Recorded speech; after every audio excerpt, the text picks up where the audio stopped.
জয় সীতারাম সকলকে। আপনারা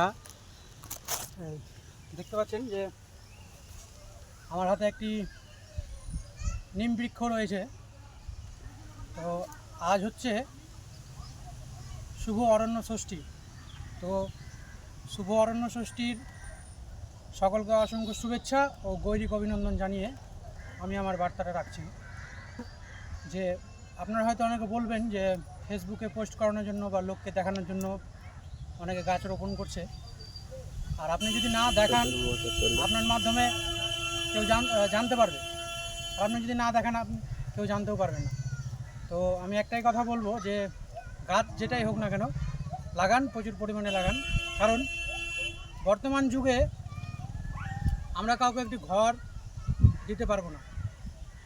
তো এই গাছ যদি আমি লাগাই তো এই গাছ থেকে অনেক মানুষ উপকৃত হবে।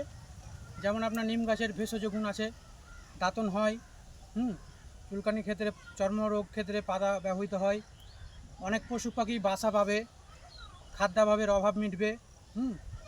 তো কোনো অসহায় মানুষ এই গাছের নিচে গরমের দিনে আশ্রয় নিতে পারবে।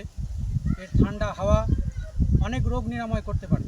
আমি একটাই বার্তা দিতে চাইবো আপনাদেরকে যে যেভাবে আমরা গাছ লাগিয়ে যাচ্ছি অনবরত, এইটা নতুন নয়। প্রোফাইল চেক করলে আপনারা অনেকগুলোই দেখতে পারবেন। আমি সবাইকে একটাই বার্তা দিব যে প্রচুর পরিমাণে গাছ লাগান। জয় সীতারাম সকলকে, জয় রূপ সনাতন। কাকু কিছু বলেন গাছ সম্বন্ধে?